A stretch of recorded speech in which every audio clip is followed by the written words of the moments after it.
And we're live.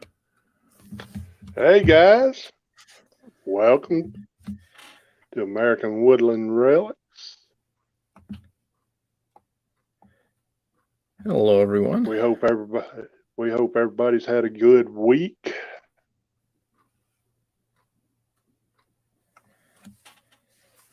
Hopefully, people aren't rained out.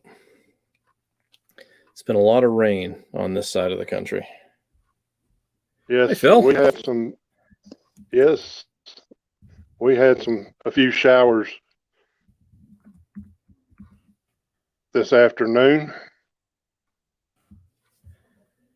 only to let the sun come back out and get hot and steamy.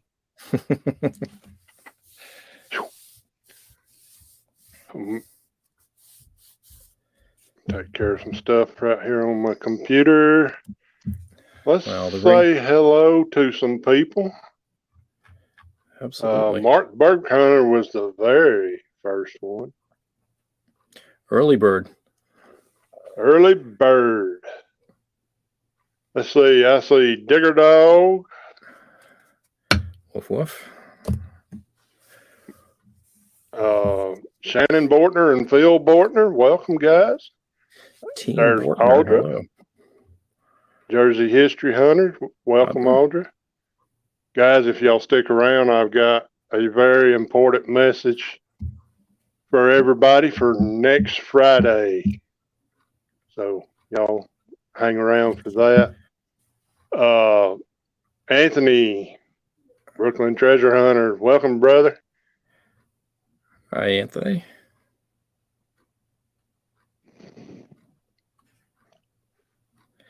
Charlie's here. Charlie is here. Hi, JBP. Welcome. Hey, JBP. Appreciate everybody stopping in tonight. Yeah, we have some interesting stories for you tonight. We do. At least we think they're interesting. And we hope you think they're interesting. I think people will get a kick out of them.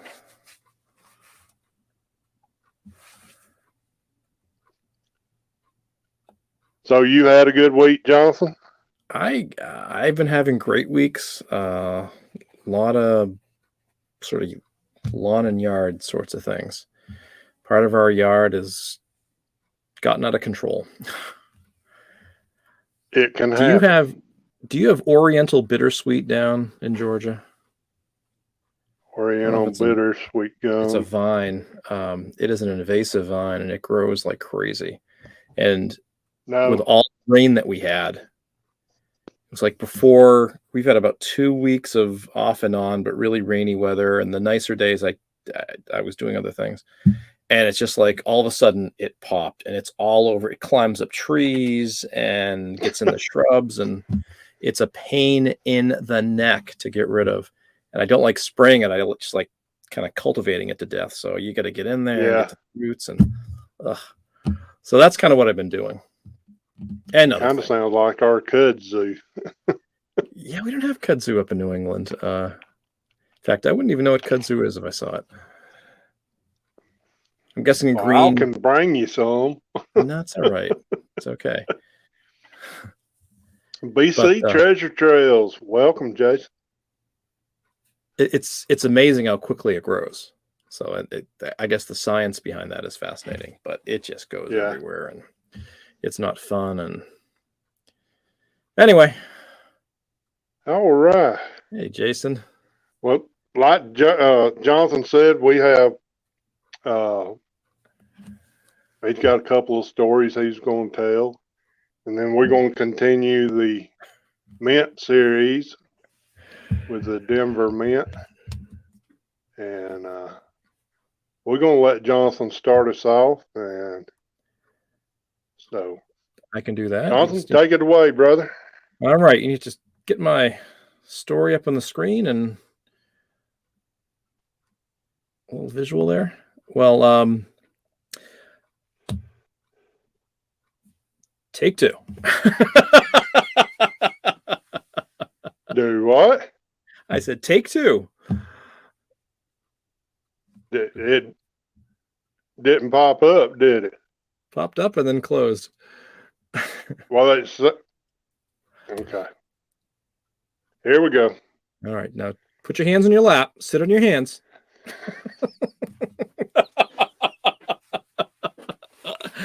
Well, Paul and folks in the chat, do you have any hold coins? I have. You do. Well, but whether they're foreign coins. They are. Excellent point.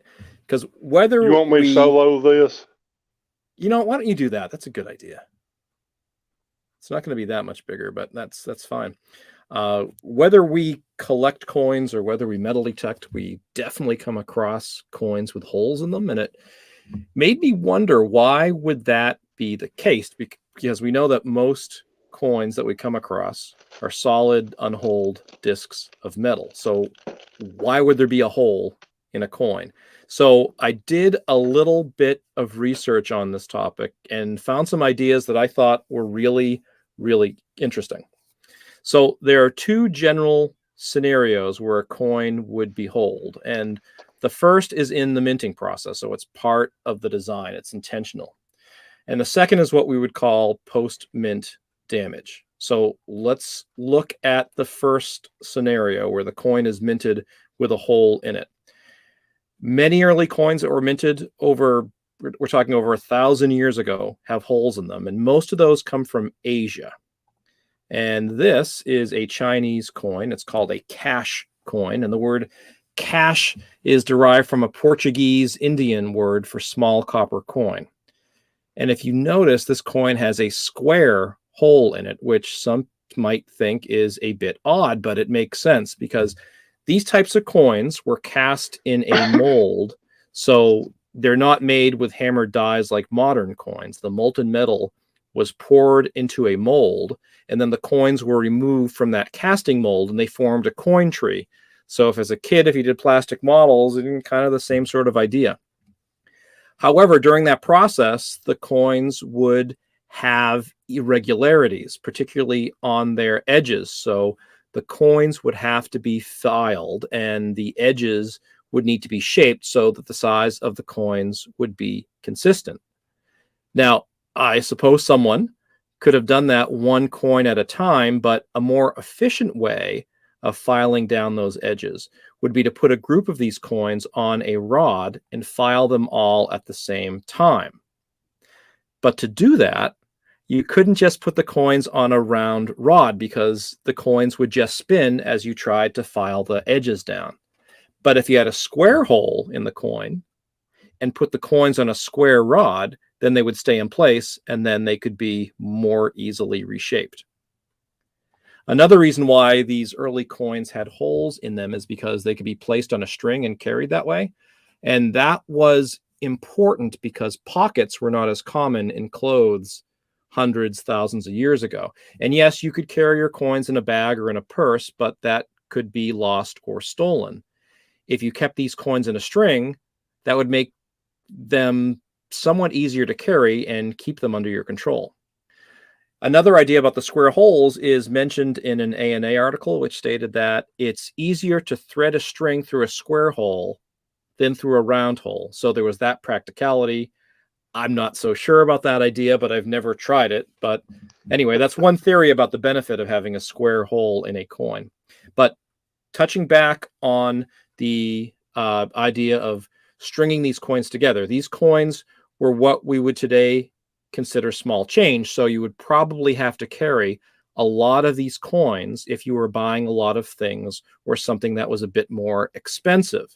And if these coins were the same size and value, and if you grouped them together on a length of string, then you and the merchant could quickly determine what you had on that string and value. So I found this interesting.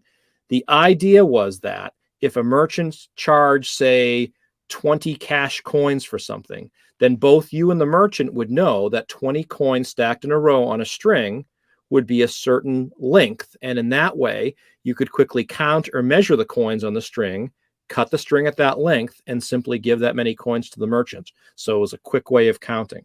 And then you could just retie the string and be on your way without having to count the coins out one at a time. Think of it today like walking around with rolled coins in your pocket. If something today is $1, you could just give the merchant, say, 2 rolls of pennies and know that the amount you're giving him or her is $1 because it's already established that 50 pennies are in one of those rolls. Now, that practical side of putting a hole in a coin became a tradition in different Asian countries, namely China and Korea and Vietnam and Japan. So people in that culture would be used to certain coins looking a certain way, including having a hole in their center. And that tradition carried on for centuries in that country's coin production. And as an example, this is a Japanese 5 yen coin, and that coin has a hole in it, and the purpose of which is really just numismatic tradition. Now, when we get to the mid to late 1800s, when pockets were still, well, they were a bit more common in clothing, we could still see countries minting coins with holes in them. And this is particularly true in Europe and in their colonies.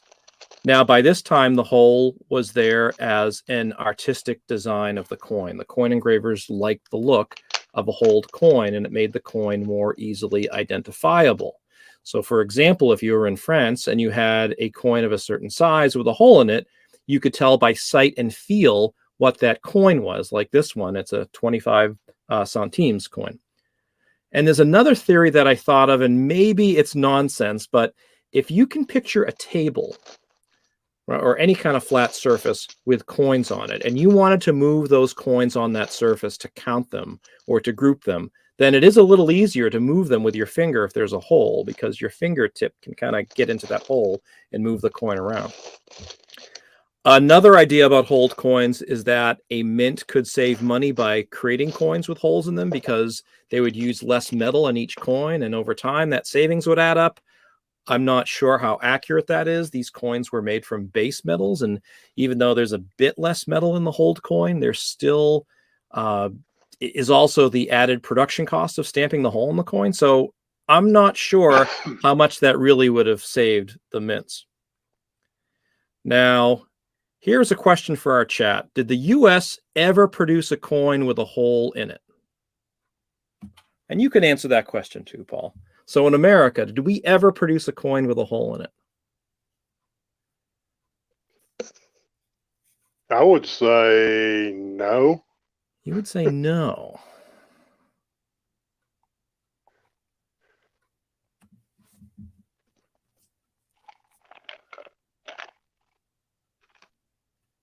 Shannon says no, we never did.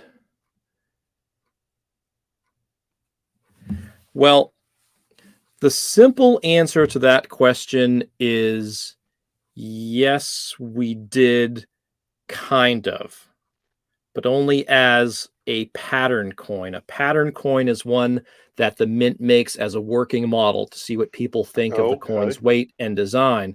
So, for example, when the shield nickel was about to be retired, holed coins were proposed as its replacement. And one of these pattern coins had an octagonal hole and the other had a round hole. So interesting design, but that could have very well been the Liberty V nickel. Yep. But they were, of course, not adopted as the replacement, and instead we had the Liberty V nickel. And one issue is that when you place a hole in a coin, then there's less area in which or on which you can put a portrait, say, of Liberty or a famous person, which is an American tradition. And on the V nickel, of course, we have a portrait of Liberty, and I don't see how that would have been possible with a hole design. Now, we've talked about coins as being holed during the design and minting process. And what about coins that have holes in them after they leave the mint? Why would people drill a hole or punch a hole in a perfectly good coin? And one practical reason is that it's one that we already touched on, and that's because pockets were not particularly common in clothes before the 1800s.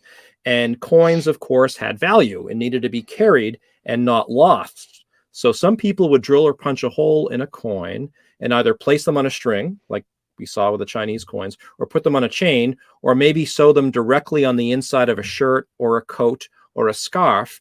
And then with a pocket knife, most men carried pocket knives back in those days, you could cut whatever coin you needed.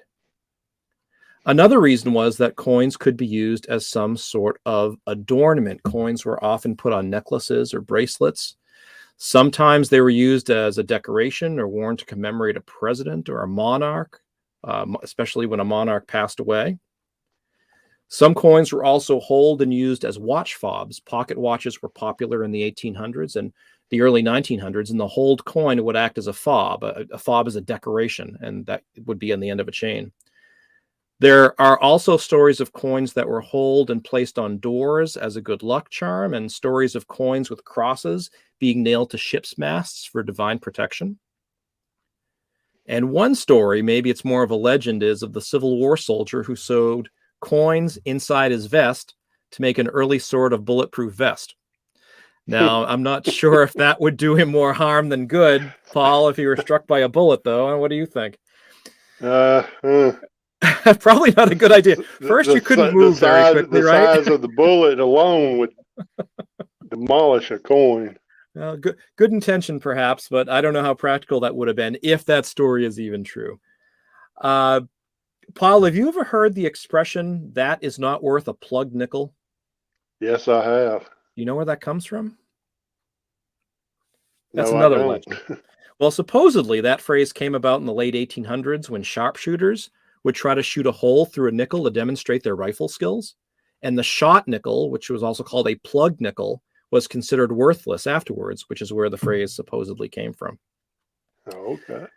Another practical reason for putting a hole in a large coin like large cents and half cents in the 1800s was because of the increase in the price of copper washers, particularly those used to make and to hold the slate on roofs. And as more buildings were being constructed in America, some manufacturers raised the price of building materials, and the price of a single copper washer rose from a quarter cent to over 1 cent. So folks with a bit of ingenuity would take a large cent or a half cent, drill a hole in it, and use it as a washer. It was a cheaper alternative, and it worked just as well. Another reason for putting holes in coins like large cents and half cents was for children to use as a whirligig. A whirligig was a toy that was used in the 1700s and 1800s, and it would consist of a large button or a coin, in this case, with 2 holes drilled in it. A piece of string would then be looped through those holes, and when the string was twisted and untwisted, the coin would make a humming sound. So I guess it was kind of like an early musical yo-yo. Another reported reason for putting a hole in a large cent, this is kind of hard to believe, was to make a teething toy for a baby. Back in the 1800s, the large cent, hopefully cleaned, would be put in a chain and could be chewed by a baby to help with teething. Another humorous reason for holding a coin was allegedly done by people putting a string through a hole on a coin, inserting the coin in a vending machine, and then pulling out the coin after they got their candy or whatever else the machine gave them. I'm not sure how well that worked. And of course, some people put holes in a coin just because they could. And I suppose they were bored and wanted to see if they were able to do it. Now, looking at hold coins today, one could wonder, do they have any real numismatic value? And the coins that were minted with holes, those predominantly European coins, are mostly common coins. And while interesting and collectible, they're valuable, but they're not enormously valuable. They're worth maybe $1 or $2 each, unless they are a rare date, a rare variety. But what about coins that had holes put in them after they left the mint? Aren't they just considered damaged coins? And the simple answer is yes. Hold coins are collectible and can be graded, but their value is only going to be about 25, 30, 40% of their undamaged, unhold counterparts. But there too, it depends upon what kind of coin it is and how rare the coin is. So for example, a hold Carson City Morgan dollar may still be worth more than an undamaged common date Morgan silver dollar. And an early US coin with a hole in it will still have value because of its relative rarity. And then there are folks like me who have some hold coins in their collection as a sort of curiosity. But why would there be holes put in particular coins? You know, you have to ask yourself, was it worn for example, by a sailor who didn't want to lose it as he was hoisting cargo aboard a ship? Or was it worn by a soldier who might want to have it to help him with his travel home after the war? Was it worn by a traveler who was riding down a colonial road and didn't want to lose the coins as her horse rode along the rough parts of the road? Or was it worn by a child in the early 1900s as a trinket who wanted to play pirate? But in most cases, we don't know where the coins and why the coins were hold. It happened all across the United States. It really happened all across the world. But we know that hold coins had some kind of purpose. And that idea can sometimes make the coin, I think, a lot more interesting. And to that end, Paul, I have a giveaway for the chat, and I will quickly show you. Change cameras here. And I think you should be able to see those. These are 3-hold coins. They are from Denmark. This is a bronze one dated 1940. This is a copper nickel, and it's 2 ore. This is a copper nickel dated 1924. Its value is 10 ore. And this is a 1925, I'm sorry, a 25 ore from 1967, I believe. Yeah, 1967. So if you are in chat and you would like to enter the giveaway for these 3 coins, let me do this just to show it's legitimate. We don't want anybody complaining. Not that the people here would complain, but I have these cards, and I was telling Paul they're aviation. They're playing cards, but they're aviation cards. They have different planes on them from World War II. And they are all spades. So there's the 2 of spades, 3 of spades, 4 of spades, 5 of spades. So they're all the number cards, and they're all the face cards. So I'm going to randomly pick one card. It could be the 2 of spades. It could be the ace of spades. It could be anything in between. So the first, you don't have to put spades because we know they're all spades. Just put either the number or the letter for the face card. J for jack, Q for queen, K for king, A for ace. And I'm going to randomly pick one. All right. All right, here it is. So when I say go, enter either a number or a letter, and if you get it, when you get it first, it's those 3 coins are yours. I'll mail them to you. So on your mark, get set, go.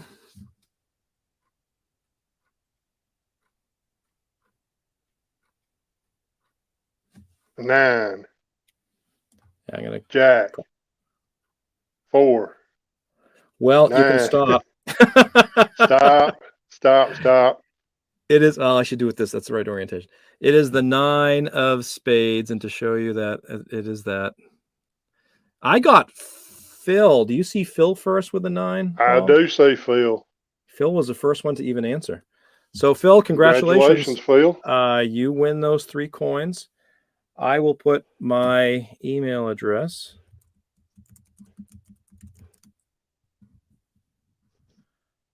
Phil Bortner. All right. Right. I think that hopefully made it. Yep. Okay. So Phil, there's my email address. Send me an email to whatever address you want these sent to. I don't care if it's home or work or your best friend or whatever. And I will get those out to you. And congratulations. Yep. Congratulations. All right. Jonathan, if you'll do me a favor. I will happily do so. Take down the map so I can present. Because if I put mine up, it'll be behind that box. You should be all clear. All right. You bet, Phil.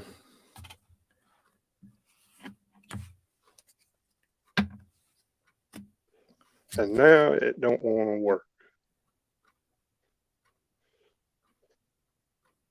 like I said, we're going to continue talking about the U.S. mints. There you go. And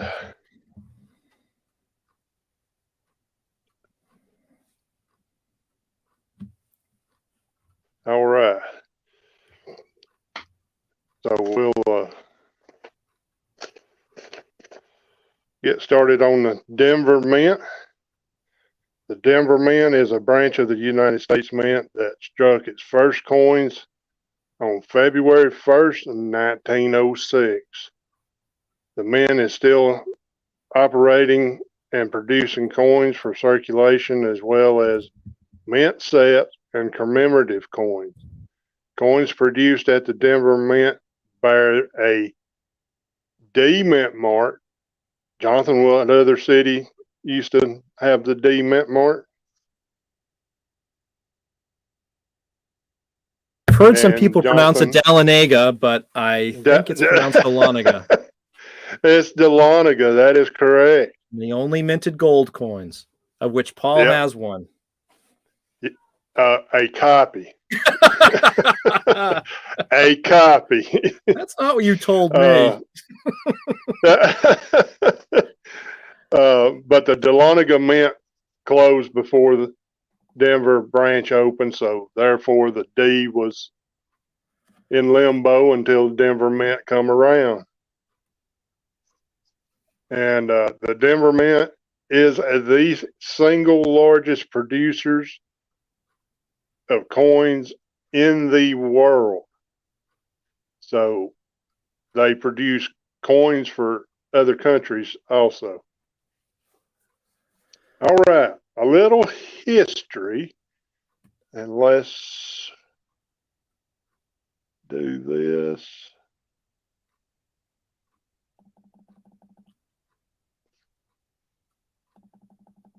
Now, bear with me, guys.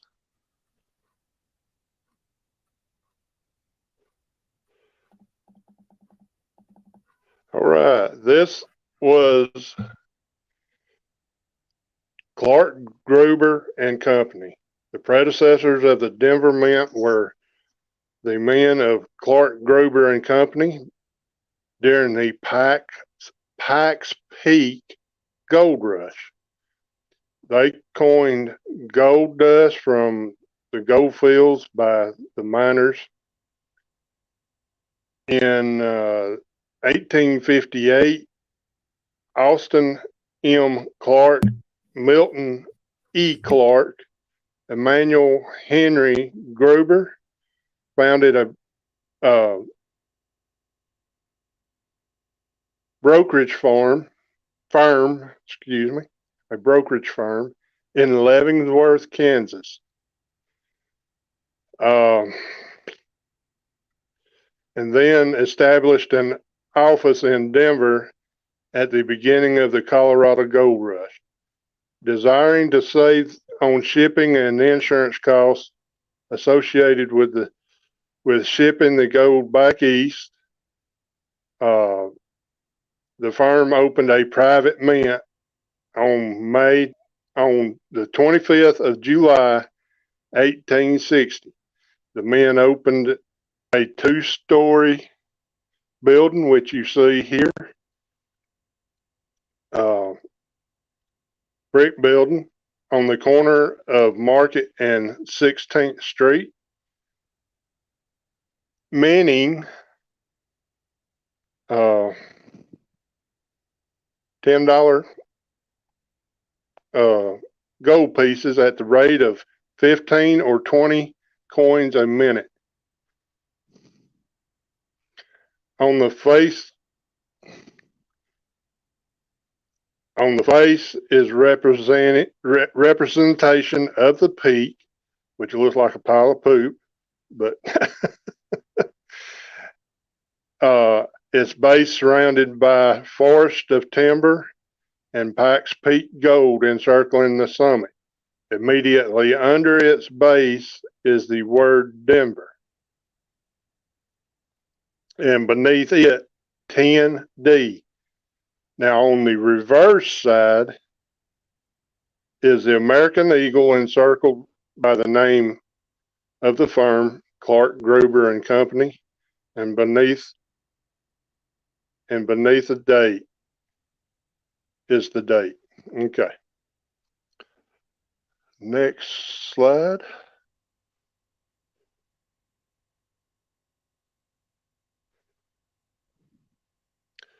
A $20 coin was added. The weight will be greater, but the value of the same as the United States coin of like denomination.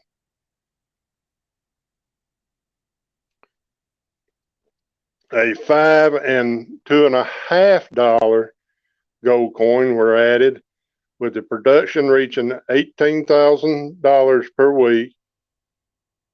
On the front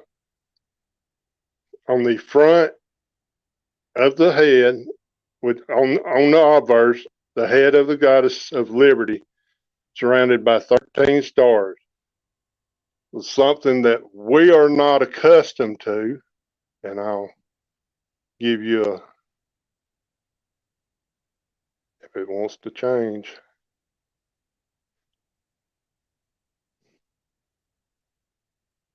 Where Liberty would be is Clark and Company on the, I hope y'all can see that, because on my computer it's blurry. But it says Clark and Company instead of Liberty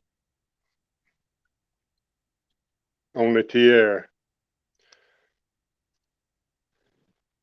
Let's see. And then Pikes Peak Gold Denver was on the other side with 5D or 2.5D. In almost 3 years of operation, they minted $594,305 worth of Pikes Peak gold in the form of gold coins. Additionally, they purchased 77,000 troy ounces of raw gold and shipped large amounts of dust to Philadelphia Mint. The building, assaying, and mint equipment was formally bought by the U.S. Treasury in April of 1863. Clark Gruber and Company remained a bank until they was bought by First National Bank of Denver in 1865. All right. Act of Congress, 1862, established an Act of Congress on April 21st, 1862. The United States Mint Denver opened for business in late 1863 as a United States SA office. Operations began in facilities of Clark Gruber and Company, located on 16th and Market Street, and acquired by the government for $25,000, which it was simply able to print off at the location.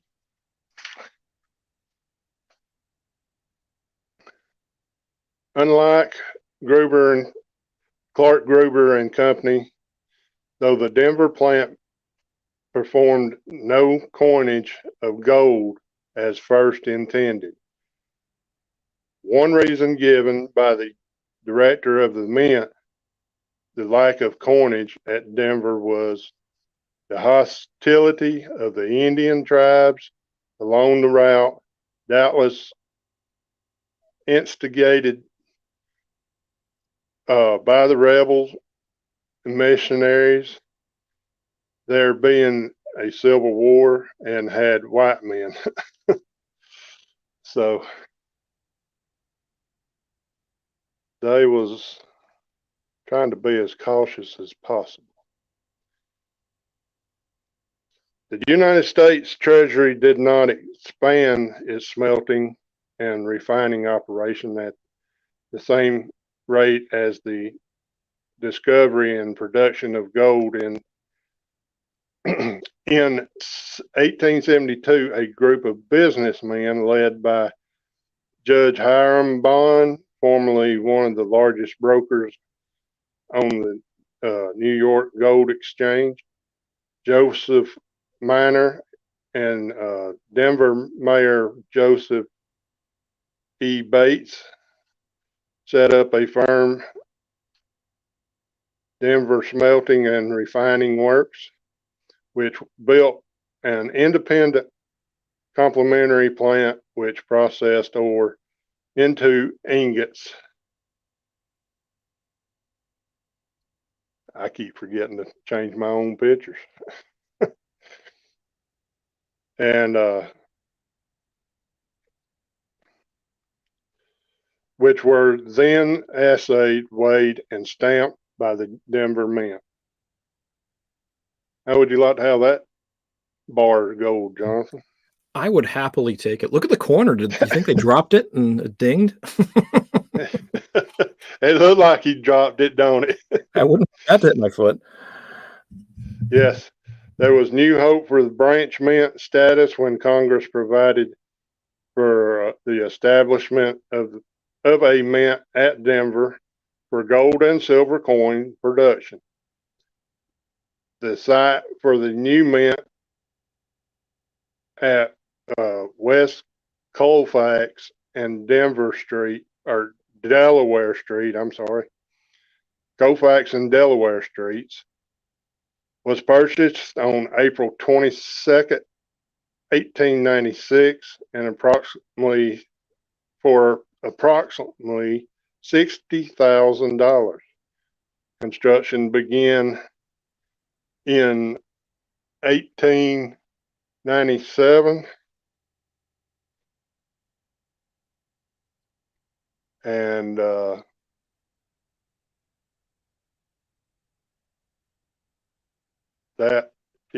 1897, appropriations to complete and equip the plant were insufficient, and the transfer of the assay operations to the new building were delayed until September 1st, 1904. Coinage operations finally began on February 1st, 1906, advancing the status of the Denver facility to branch mint. In addition, before the new machinery to be used at the mint was installed for use, it was first sent to St. Louis Exposition, to the St. Louis Expo of 1904 for display. Silver coins were minted in Denver for the first time in 1906. During the first year, 160 million coins were produced, including $20 gold, which is the double eagle. We've talked about that. The $10 just eagle, the five gold half eagle coins, and assorted denominations of silver coins. The mint was individually listed on the National Registry of Historic Places in 1972. It was further included as a contributing building in the listing of the Civic Center Historical District in 1974. Today, the Denver Mint produces commemorative coins, coin dies, and uncirculated coin sets. It has a production capacity of more than 50 million coins a day and roughly 350 employees. Now, did the Denver Mint ever have problems? Did they, you load your trucks to take to banks and stuff. You got to think somebody's watching all of this. So December the 18th, 1922,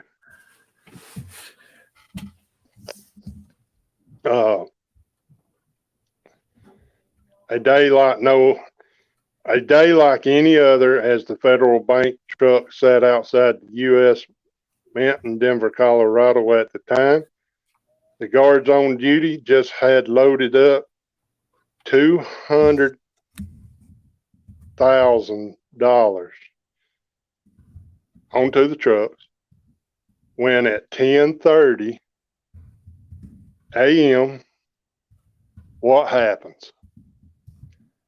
All chaos breaks loose. A group of thieves pulled up in a Buick beside the truck, while one of them stayed behind the wheel as a getaway. Then the other three men jumped out as one robber rushed to the rear of the truck, firing a fatal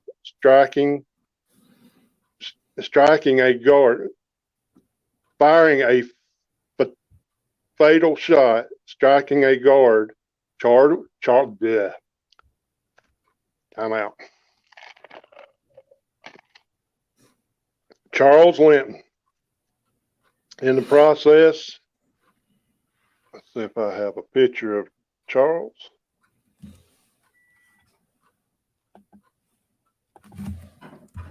This is kind of what the truck looked like. And this was what the getaway car probably looked like. It was a Buick. There we have a picture of Charles Linton. In the process, a second thief smashed open the truck's windows as the money was lifted out by the second man. The other two sprayed the Mint building with bullets from their sawed-off shotguns. The bandits went to work and the alarms began clanging away. Employees of the Mint building grabbed their rifles and returned fire. Within seconds, bullets peppered West Colfax, several other buildings nearby, as well as the side of the Mint building itself. Finally, 90 seconds later, the shots stopped, flying from both directions. The robbers ultimately got away, driving east on Colfax with 50 packages of $5 bills. So there was $200,000 of $5 bills. And that was in, one story said that it was 2 bags, but there's 50 packages of $5 bills. Well, during all this, one of the robbers got fatally wounded. In the ensuing investigation, the bandits were traced from Omaha to Chicago, then St. Paul, before their trail went cold. Then a month later, after the robbery took place on January 14th, 1923, one of the confirmed thieves, Nicholas Trainer, was located. And I'm not real sure this is a picture of Nicholas, but it said it was, so you don't believe everything on the internet. Nicholas Trainer was located. His frozen body discovered in the getaway car used in the heist inside a rented garage at the back of 1631 Gilpin Street in Denver. as later determined, Traynor had sustained injuries during the robbery and ultimately died during the gang's escape. Following the discovery of his body, police suspected Harvey Bailey, which there are hardly any pictures, and I'll explain that later, whom Traynor had worked with in the past, may have also been a member of a gang of the gang in the Mint robbery. However, no evidence was ever found to implicate Bailey in the theft in any capacity. Then a little over a month after locating Traynor's body on February 17th, authorities in Minnesota raided an abandoned hideout where $80,000 from the theft were recovered, and then $73,000 in bonds stolen in another bank robbery in Walnut Hill, Ohio. 3 months earlier, they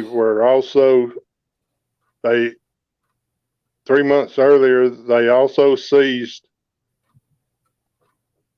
all that. Since Traynor and Bailey were both considered suspects in the earlier heist, police at the time became further convinced of Bailey's involvement. Bailey himself had, by that point, fallen off police radar in late 1922 and continued evading capture until his eventual arrest and conviction in 1933.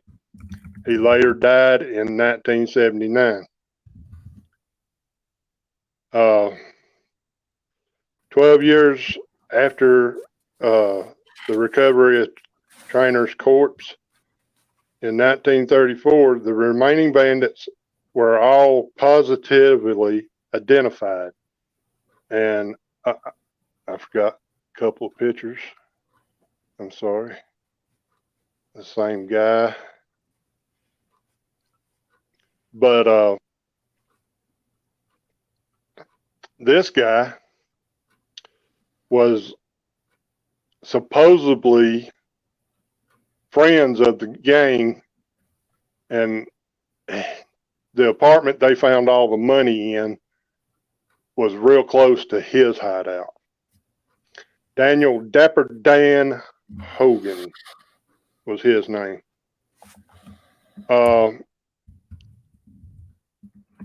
Start over in 12 years after the recovery of Traynor's corpse in 1934, the remaining bandits were all positively identified. The Denver police chief at the time, A.T. Clark, released a statement announcing that 5 men, as well as 2 women, had concluded in the robbery. He also disclosed that of the individuals involved, only 2 remained alive by that point, and both were already serving life sentences in the Midwest for other crimes. According to the police, the thieves fled to Minneapolis, St. Paul, where with the money, St. Paul area, with the money before it was given a prominent Minneapolis attorney. The police further added that the other members of the gang had died violently.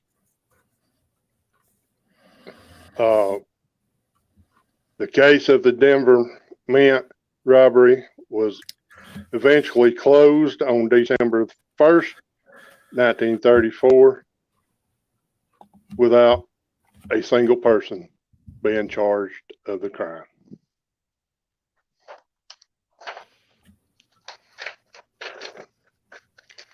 That was interesting. Yeah, that is. So no one was ever charged? Nobody was ever really charged because they either died or were already in prison. I guess that's one way of taking care of it. I guess so. Well, that was really interesting. Yeah, a lot of career criminals back then, Deej. You're right. Yep. All right. That was pretty interesting. The Denver Mint and then the robbery. It wasn't just this one robbery. There was multiple robberies at the Mint. And but I thought it was interesting that nobody was ever officially excuse me, officially charged. Yeah. Oh, interesting. Very, very interesting. So I tell you what, Jonathan, let's do another giveaway. Okay. Again, we are going to give away a Team AWR sticker.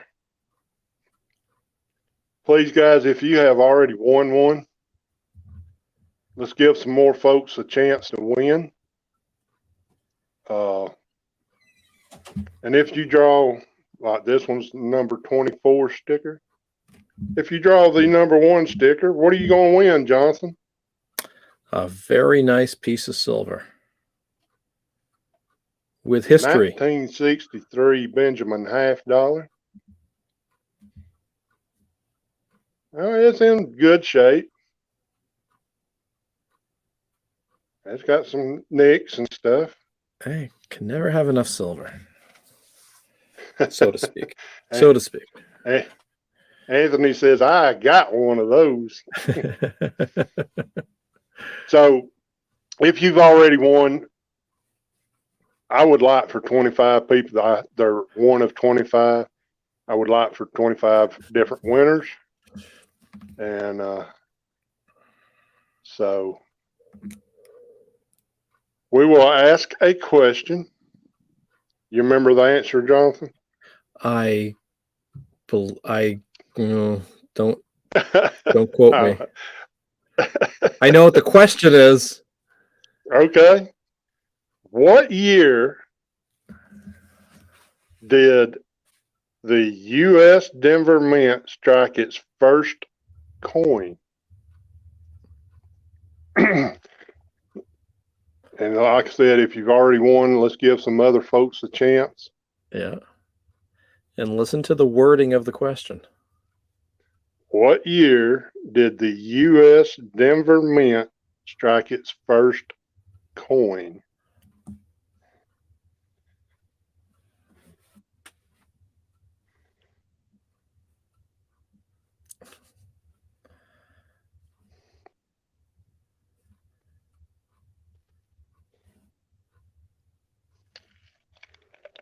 $21.09.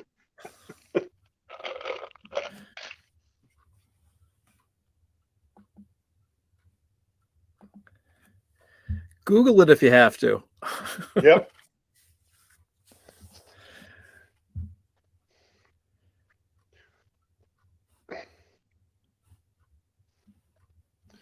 Shannon Bordner. Shannon's partying like it's 1999. Whoa, ding, a ding, a ding, ding, ding. We have a winner. We have a winner. It was 1906. There you go. And according to my chat, I have JBP Hobbyist. I agree. Deej got in there just after. Deej was right. I mean, yeah, that was pretty good. All right, JBP, give me a number between 1 and 14.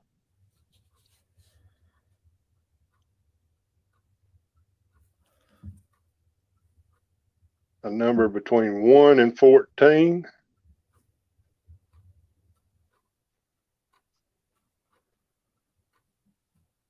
13, she says. All right, we'll do this. 1, 2, 3, 4, 5, 6, 7, 8, 9, 10, 11, 12. This is your sticker. That one was close. You got sticker number 12. Dang. One of these days I am going to give this coin away. But JBP, you did win a Team AWR sticker. Let me write your name down. First, I may have your address, but just in case, shoot me an email, please.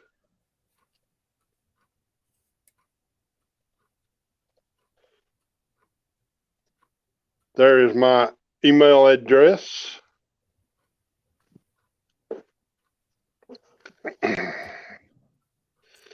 Let's make sure we get JBP wrote down.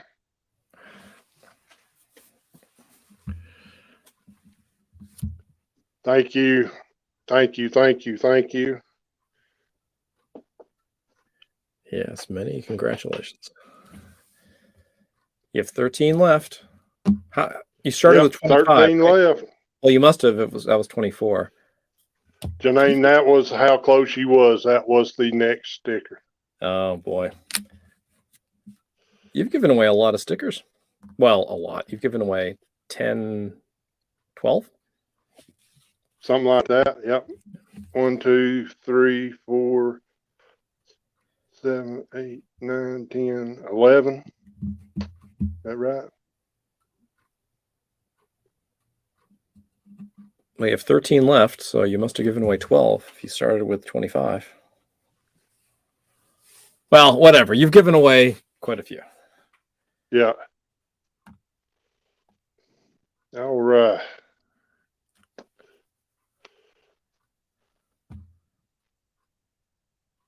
All right. Well, Johnson, I think you got another story, don't you? How about a treasure story? We all like treasure. Right. I do. Who don't like treasure? Well, Charlie mentioned he's on vacation, so I hope he goes to the Maryland area. Because the last treasure story that I shared, the Perry Hall treasure, took place in the Chesapeake area of Maryland. And this treasure story also takes place in Maryland, but in the northwest part of the state. It happened in 1830 when an unassuming traveler arrived at the Hagen Tavern, which is located in Braddock, Maryland. I put a little red dot on where more or less Braddock, Maryland is located. And the traveler was described as being quiet and well-mannered and informed the innkeeper that he only planned to stay at this tavern for a few days. One morning during his stay, the traveler went for a walk alone in the countryside, and he was carrying a satchel. A few hours later, he returned to the tavern, and the following day he left to continue on his journey. Now, the man had not been seen in the area again until 2 years later, 1832, when he again traveled to Braddock. The innkeeper remembered that the man, who was, as the case 2 years earlier, was quiet and unassuming, and the traveler told the innkeeper that he would once again only stay for a few days and then continue on his journey. Now, during his stay, he again one morning took a walk in the nearby hills with a satchel, and some men from the town found the traveler later that day covered in blood and near death. The men brought the stranger back to the Hagen Tavern and summoned the local doctor, and when the doctor arrived, the traveler was in and out of consciousness. He told the doctor that while he was walking in the woods, a rainstorm had passed, and the traveler tried to find some sort of protection from the rain, but he slipped and hit his head on some rocks. The doctor knew that the poor man's injury was very serious and that he was likely near death. So the doctor explained the seriousness of the injuries to the man. And upon hearing that, the man told the doctor and the innkeeper that 2 years earlier he had hidden a chest of jewels in the hillside within walking distance of the Hagen Tavern. He confessed to having stolen the jewels and traveled west towards Braddock with the stolen treasure. The stranger assumed that after 2 years in hiding, he would be able to return to Braddock and collect the treasure. But as the traveler was struggling to get his last words out, he said that the surrounding hillside looked different from what he remembered. And because he did not make a map on his first trip, he could not recall exactly where he had hidden the treasure.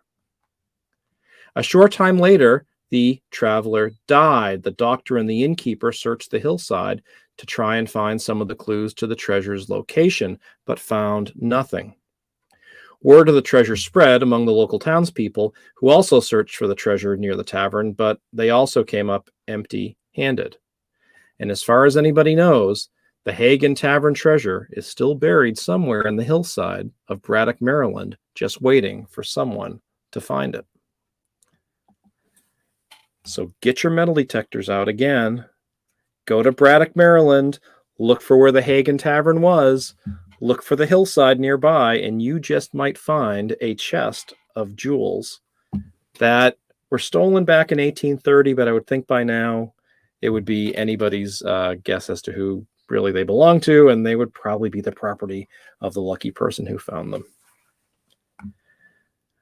All right, Paul. Well, that I said was a really quick story, and that is the extent of it. Oh, we have Team AWR is kind of out for the duration. Yeah, I mean, it probably, Jason, it probably is somebody's private property, but I don't know. And if you could get permission to detect it and say, I'll split it 50-50 with you, they would probably they would say yes. I don't know. If I owned a big piece of land in that panhandle part of Maryland, and somebody told me that story, I'd probably say go for it, and we'll share it. Let them do the work if they find it, and if they don't find it, then it's still a good story. So Charlie, yeah, get in the car and drive up and over and across. You may be lucky. Now, the story didn't say where he stole the jewelry from. I don't know if he was he was a thief, obviously, but I don't know if he was a career criminal or he just stole it from one. Who knows? But yes, that is the story of the Hagen Tavern treasure. All right. And the next treasure will take place in California, I promise. Because I think this guy with the beard, I think next time we stream is going to be talking about the San Francisco Mint. Is that true, Paul? That is correct. Okay. I have a story that, it doesn't take place at the San Francisco Mint, of course, but has something to do with that part of the world. Thank you, Anthony. Thank you, Deej. JBP wants us to do another giveaway for one of her coil pendants. Oh, nice. So, JBP, thank you very much. I don't. How can we do this? Well, do you want to do the cards again? Yeah, we can do the cards. Okay. JBP, we do appreciate you doing this for our chat. Since JBP will do the hearts, okay? JBP, if you can put your email in for the winners. So I'm going to shuffle these. So if you want to, I wished I had one here. They're 3D printed. Yep. And they're pretty big, right? They're about the size of a silver dollar. In fact, JBP, I think we packed it. Yeah. Well, I was watching Treasure Talk, and I think they, gosh, I hope I'm right. Did they give away one of your keychain 3D printed keychain coil design? JVP, ours got put up with our Christmas stuff, so we would not forget to hang it on the tree. All right. Well, here we go. I'm still shuffling. Still shuffling. I'll cut the deck. Here's the card. So again, it's a heart for the key ring. For the keyring, it's a heart. When Paul types go in the chat, guess either a number or a letter. So again, it could be a face card, it could be a number card. And the drawing is for a keyring, not the pendant. Or do you want me to type go? I got it. Okay. It's just being guess slow. As many as you want. Go, go, go. And I'll look. 7, 5, 8, 9, ace. Oops, stop. I heard you say 8. Yep. And on mine, I see Mr. Charlie Riser. Oh, there you go, Charlie. A metal Congratulations, Charlie. Congratulations, yes. And he probably has a few. JBP, put your email in the chat, and I'm sure Charlie will get a hold of you. Charlie probably has a few keys he can put on that key ring in his little gentleman's farm, raising poultry. And to lock up his wife's scary dolls.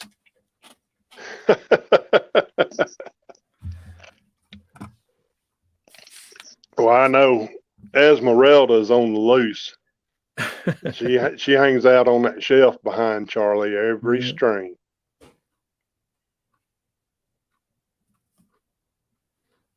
So if y'all two will get in touch with each other, Charlie, you'll have your keychain. Congratulations. All right. Well, Jonathan, we have been on what?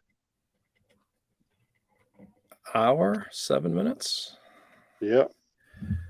We've gone over. I have one more announcement to make. Next week, next Friday, Jonathan will not be with us. He will be traveling. I'll be on vacation. And we wish you safe travels. Thank you. Have fun. I will. I might even, I don't know. I'm debating whether to bring the metal detector. I don't know. I believe I'd take the metal detector too. But we will be streaming. I will be streaming. We are going to have special guests with us next week if everything works out. We are going to have the creators of Dig It Do, Audra, the Jersey History Hunters, Bobby, Underground Buddha, Can You Dig It with Dawn and Shelley. And,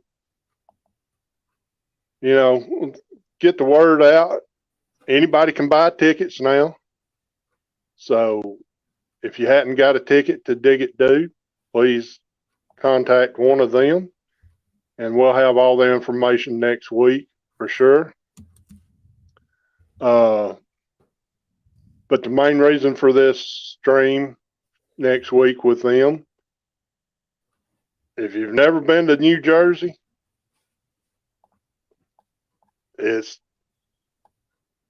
maybe some things that you're not used to seeing or hearing about, and kind of want to touch on stuff like that. And, you know, I've never been to New Jersey. And some of this stuff was kind of funny. So,